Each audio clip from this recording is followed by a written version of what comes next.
Once a giant, always a giant. For me, it's only a giant. What's going on YouTube? Diggy546. Definitely hit that subscribe button if you're new. Like the video if you like the video. And I won't tell if you click that bell. But let's go ahead and get into this. So the Giants are close on a contract extension for Daniel Jones. First off, let's get this out of the way. We saw Boomer Esiason say that on WFAN that the Giants were close. It was they were talking. Is it 3 years? Is it 4 years? What's the guaranteed stuff like that? He said expect that to be done within 10 days. Patricia Traina, a well-respected beat reporter for the Giants, or not for the Giants. I think she works with the New York Post, but she's moved around a little bit. But she's well respected on the Giants beat, and pretty much what she quoted him in an article saying that this is what's happening. Daniel Jones may sign a deal within the next 10 days. They're deciding if it's 3 years or 4 years. Then she deleted that tweet and she said that kind of was an unreliable source. So we don't know specifically if that's going to happen. But I've seen from multiple sources, even before Boomer has said this, that the Giants were talking to Daniel Jones about a contract extension. Now, maybe this has been tabled for, after the playoffs, but Dable has already said, I think he said it today or yesterday, that the playoffs are overrated for evaluating players. So I don't know what to think about that, but that's something that he said. And don't take that word for word, because I saw the quote a little bit earlier and I'm not quoting it word for word. So go look up the quote for yourself before you start throwing stones at Brian Dable. But nonetheless, the Giants are definitely, I'm 100% sure, or 99.999% sure that the Giants have approached Daniel Jones about a contract extension. Now, what is the per year? That's the big question, because a ton of Giants fans were saying, let's try to get DJ back for $18 million. Some Giants fans were saying $20 million, 25. Most were saying between like 25 and 28. I've been a guy who just says the market's going up, and you don't want this guy to hit free agency. You don't want to have to hit him with a non-exclusive franchise tag, which is 40 something. The exclusive the exclusive is 40 something. The non-exclusive is 32. They would have to give up, I think, 2 or 3 first round picks, and we would have to have a chance to match it. So I think if he were to hit with the tag, it would be the non-exclusive one. But we don't want to have to go through that tag stuff. We just don't want to have to go through that. So pretty much, I'm thinking we're going to have to give this guy about $30 million a year. Now, that's where I'm thinking. Some fans the last couple of weeks and some reporters have kind of speculated, before I even talk about that, Lawrence Times put out a tweet saying the Giants are going to have to give Daniel Jones 45. I forgot what the number per year was, but it was like 40 to 45 million a year, something like that. Twitter went crazy. Everyone said that Lawrence Times was nuts. I kind of think he's a little bit out of control right there too. I don't think he'll be that expensive. I don't think he's proved that. I don't think he's proved that yet to get that sort of a deal. But he said that. Some other people have said between 37 and 40 million. And then you have Albert Breer, a guy who has literally been reporting for the NFL and has been one of the most reliable people, up there with Ian Rappaport, up there with Adam Schefter. I mean, I remember in like maybe high school or middle school, I had during the NFL lockout, I literally had Albert Breer's Twitter posts on my phone, so I could get all of the updates during the NFL lockout, because he was the quickest guy. So he's a guy that's well respected. And he said in a live stream where he was kind of talking to his fans, telling people what he thought was going on in the market, as far as the NFL, what he's hearing from each team, what he's hearing from, all of his sources. And he's a reliable guy, mind you.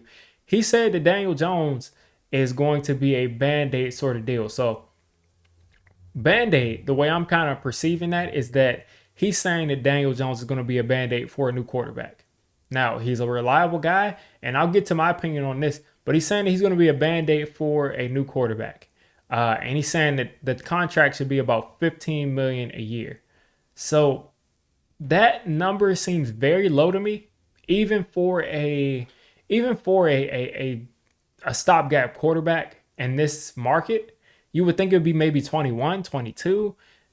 I don't know about 15 a year. But again, sometimes you have to use your own brain in these situations, because I just don't think that makes sense. It's just like if a coach does something crazy, I don't know more than an NFL coach, but I do know that that particular thing you did didn't make sense. So Albert Breer is a reliable guy, but I have no, it makes no sense that anybody would settle for 15 million. I know for a fact that if Daniel Jones went out into the open market, or if they didn't allow him to go out in the open market and they had to tag him, it would be more than 15. And if he did get to go out in the open market, he's getting at least 25 million. He's getting at least 25 million. So that's ludicrous to me. Again, I think that the real number is somewhere in the low 30s. Now, it may be 30, maybe 29, maybe 33, and maybe even 35. But I don't think it'll be anywhere like 37 to 40. I don't think it'll be 15. I don't think it'll be 22.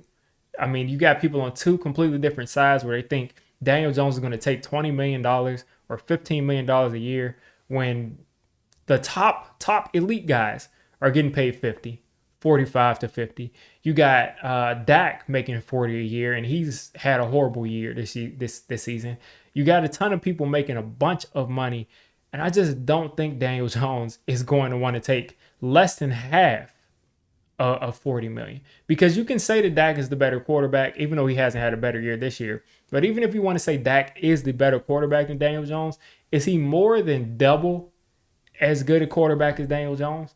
Has he elevated his team more than double the amount that Daniel Jones has? Because I don't think he has at any state. I mean, they got him Amari Cooper, he elevated. But before that, before he had that bona fide guy, and before he had that guy, he was not much better than Daniel Jones. And without that running game, he looked horrible. So that's just something to consider. I don't think Daniel Jones would take 15 to 20 to 25. I think that number, the sweet spot, is probably about 28 to 34 million, somewhere in that range. I think they're going to do a 3 to 4 year deal. I think they're going to have the option to get out after 2 years, no matter what they do. If it's 3 years, they might be able to get out after 1. And I think it'll be really guaranteed. I think they'll give him a lot of guaranteed money that they'll pay in that first 2 year span. And listen, if they give him a 4 year deal where he's getting paid 32 a year, and I think after 2 years they'll rip up that deal, either they'll keep him or they'll re-sign him to a bigger deal. If he goes out and he steps out and next year he's throwing 35 touchdowns and 8 interceptions and he's putting up 4,000 yards and he's got a number one receiver and he's doing his thing, I think they tear that deal up after 2 years and give him a huge extension. But that's where I'm at right now on the Daniel Jones contract. You guys let me know. First off, do you even want Daniel Jones back as a quarterback for the New York Giants? Do you want him back next year? And if you want him back, how much would you pay him? And what is your cutoff for saying, like, no matter what he does in the playoffs, no matter what happens from here, if he asks for this amount of money, I'm just not doing it. He's just got to go walk. I think if Daniel Jones asks for 45 million, you just got to let him walk. If he asks for 40, you might be able to negotiate it. I wouldn't hate it if he gets paid 37 because so many guys are getting paid big money. But if he gets 40, I think at that point you just kind of have to walk away from it. You can't pay this guy 40 million. He has not proved enough to get paid that much. You just can't do it. So that was my thoughts on that. You guys let me know what you think down in the comments. If you made it this deep into the video, come on, just hit the subscribe button. I make Giants content primarily, draft content secondarily, and during the season I'm going to be doing a lot of reacting to pretty much most of the NFL games and everything NFL. So if you made it this deep, go ahead and join the D6 squad.